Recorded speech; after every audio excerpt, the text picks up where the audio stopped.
Welcome back to the second part of my How to Fly the Spitfire Mark 9 series. In this one we look at the handling of the Spitfire on the ground and the takeoff and landing.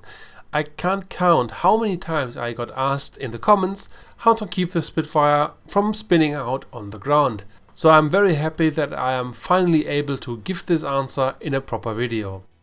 In the last video we discussed the cockpit layout in detail, so if you need a refresher it makes sense to watch that video first, since I'm not going to explain cockpit gauges again in this one, at least not for the most part. Let's get going and let's start the engine by pressing the engine start button. Then, while your virtual pilot is flipping all the switches and stuff, move the RPM lever fully forward to 100%. Crack the throttle a little open, only a tiny bit, then let the engine catch. Now make sure that your wheel brake button is assigned. The Spitfire is not equipped with toe brakes, meaning that the brakes cannot be pressed independently. Instead, when you press the wheel brake button, equal braking force is applied to both wheel brakes. This happens via pneumatic pressure. To redirect braking force to only one wheel or partially to one wheel, the rudder needs to be deflected. The more you deflect the rudder, the more braking force is only applied to the corresponding wheel. To confirm that your keybinds are correct and that you do it right, the gauge in the low left corner of the Spitfire's cockpit can be used. Make yourself familiar with this mechanic and the ground handling will be much easier for you. The next thing we should talk about is the tail wheel. The British apparently thought that tail wheel locks are for the weak. The little wheel of the tail is freely rotating at all times. This is in stark contrast to many contemporary fighter designs. In many fighters of the time, the tail wheel could be locked, which means that the tail wheel is either not rotating at all and is basically just straight, or could be controlled a little bit. This makes taxiing overall much easier and makes takeoffs and landings overall a bit easier. But British fighters like Spitfires, Hurricanes, Typhoons and Tempests all lack this feature. Their wheel is freely rotating at all times, and this makes the ground handling in all phases extremely hazardous. Another factor is that the main landing gear is very narrow. People often talk about this problem in BF 409s, but it gets less often mentioned when talking about Spitfires. When in fact the Spitfire's landing gear is not only narrower, but the gear legs are straighter, increasing the danger of tipping the aircraft over immensely. Should you ever tip the aircraft and the wing is touching the ground, respawn and get a new aircraft. Even though the aircraft sometimes look undamaged, sometimes in slight maneuvers or dives you might lose an aileron. Now that we know all necessary things, let's apply that knowledge to our taxiing and try to taxi to the runway. First, we don't want to taxi too fast to avoid embarrassing ground loops or tipping the aircraft. For that, don't throttle up quickly and keep the throttle low at all times. By keeping the RPMs between 1000 and 1500, you can taxi and get enough prop wash to control the aircraft, but at the same time keep things controllable. When taxiing the aircraft you need to deal with two main forces. That's the engine torque and the prop wash. The engine torque is basically a force which is due to the rotation of the propeller and the engine in the aircraft, which basically makes the aircraft want to roll and to yaw against the direction of the propeller rotation. The other force is the prop wash. While the propeller pushes air back, it's circling around the aircraft and hitting mainly a little bit the wings, but mainly the tail section of the aircraft, also rolling the aircraft into that direction the engine torque already is applied, and combined the forces are very strong. In the case of the Spitfire, this makes your nose wander off to the left when throttling up. Hence why you need to apply mainly right rudder to keep the aircraft straight, with an occasional tap on the wheel brake button. Apply a little less rudder, you can let the Spitfire turn slightly to the left, and by applying more right rudder, you can turn slightly to the right. Should the braking force not suffice, or should the wind turn you around, this is another, often lesser factor, you can use very brief bursts of throttle with rudder deflection and brakes to give you a push. By throttling up you generate more torque but also more prop wash. The prop wash increases the rudder effectiveness because more wind is hitting the rudder, and this lets the aircraft turn easier. I can't stress enough that the throttle needs to be operated very carefully. So use those bursts of power really in moderation. If you want to turn the aircraft on the spot, bring the Spitfire to a complete halt, apply full rudder and brakes, and use bursts of throttle to turn you around. Should you get the feeling that you overdid it, apply a little bit opposite rudder against the spin and use wheel brakes. This will apply braking force to both wheels and brings the aircraft to a controlled stop. Many pilots in their panic apply full opposite rudder, but then they often overdo it and the aircraft starts spinning the other way around and often tipping the aircraft over. Another common newbie mistake is to cut the throttle completely as soon as the newbie has a feeling to lose control over the plane.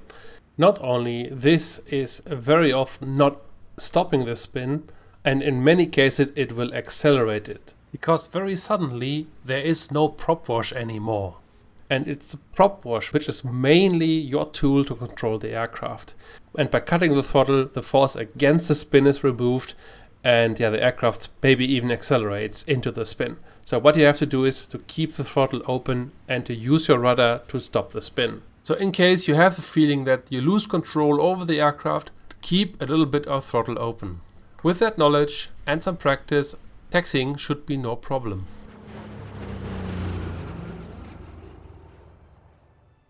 If you are now able to taxi the Spitfire quite confidently to the runway, taking off that crate is not that difficult anymore.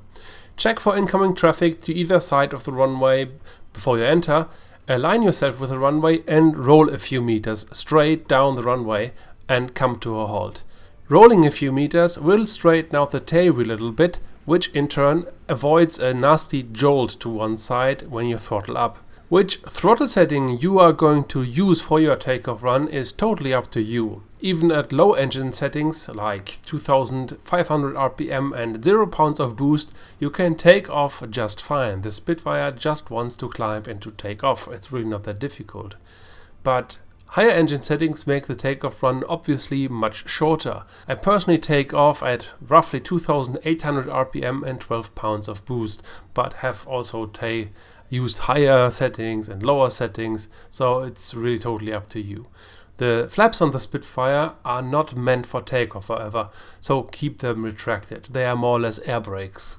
Throttle up gradually, counter the torque and the prop wash with a confident push on the right rudder and release that pressure as you get faster. The faster you get, the lower the perceived forces of torque and prop wash get. Apply some light back pressure on the stick, that way the tail stays on the ground for the entire takeoff run. As soon as the Spitfire is fast enough for flight, the aircraft lifts off the ground on its own. The Spitfire is an aircraft which really likes to climb, hence why the takeoff run is really short. As soon as you are in the air, retract your landing gear and start your climb out. If you are a beginner listening to this, start out and practice that initial rudder push as you throttle up. There's where most newbie fuck-ups happen. You don't want to get into the situation where you need to compensate your own overcompensation. You know, these uncontrolled swings from left to right. If you need to compensate your own input, you did something wrong. You want to compensate only for forces from the engine, from your aircraft, and not from your own inputs. To understand the forces and what to do, I recommend starting a quick mission with a running engine on the runway. And quite honestly, just throttle up and do nothing at first. Observe what happens with the aircraft. You will see that the aircraft will leave the runway to the left and maybe will hit the ground with a right wingtip. Now start the mission again and do the same, this time with full right rudder deflection, and throttle up. You will see that you are now leaving the runway to the right.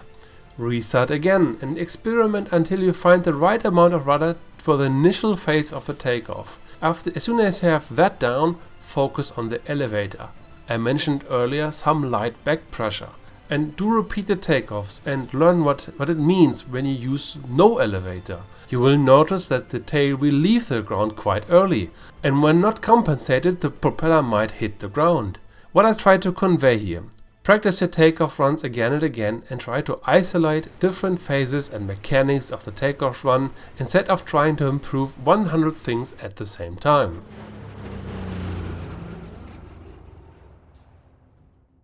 So you took off, you flew about, you shot 6 enemies down, you have no fuel anymore and no ammo, time to land. Before you land, check for activity on the ground. For that, pass the airfield you want to land on. I recommend passing the airfield once in the direction you want to land in at roughly 1000 feet. I also recommend in the direction other aircrafts are taking off from. This makes arrivals and departures quicker and more safe. I know in aviation, in general, landing into the wind is preferred, but in real online land, wind is not the main reason for burning piles of shame. So take a look at the ground, see what's going on down there. Are bombers taking off, are aircraft taking off which maybe have really bad all-around visibility, they might don't see you, so wait for your landing a little bit, delay your landing, and just be patient and take a look around. As soon as you reach the end of the runway in your flyover, throttle down, keep your RPM high, 2800 RPM or more, and turn 180 degrees away from the runway. Now you should be like 500 meters parallel to the runway, flying opposite way. If I mention any speeds or RPM or throttle settings here, all take them with a grain of salt. Everyone has a little different style of landing and some take a more direct approach and something like this. I just want to give some guidelines so people have some numbers to work with. But if you are now 500 meters away from the runway or 400 or 200, in the end it will only matter to make it work in the end for everyone. Let yourself slow down until you are roughly at 160, 180 miles per hour indicated. Drop your flaps and landing gear. The official manual of the Spitfire documents a maximum speed in landing configuration, flaps down, gear down, of 160 miles per hour. But so far I never managed to damage my aircraft at 180 miles per hour, so don't worry about that. As soon as your wingtip is now roughly pointing at the start of the runway, smoothly turn into your final and monitor your speed closely. I personally like to trim my Spitfire now fully tail heavy at this point. Align yourself with the runway and descend. You can do that either by keeping the nose attitude high and working the throttle and descending by just not having enough lift, but that is quite advanced. Or you can point with your nose directly at the beginning of the runway. You will pick up some speed and you have to lose that later in the flare out, which I will mention in a second. When you reach that runway, you should be now very low, like a meter at most of the runway. And now flare out by pulling up slightly to bring yourself in a 3-point attitude. You are now losing a lot of speed because you are generating a lot of drag with your aircraft, but you are also aligned with the runway and all 3 wheels are basically at one level. The aircraft will lose more and more lift and will basically touch down on its own. Important is not to stall out completely by staying clear of roughly 100 miles per hour. Important is, even while flaring out, to apply some throttle. Keep the throttle at all times a little bit open. And as soon as you are firmly on the ground, retract your flaps and start to tap the brakes. Use your rudder and your rear brakes to keep your aircraft under control.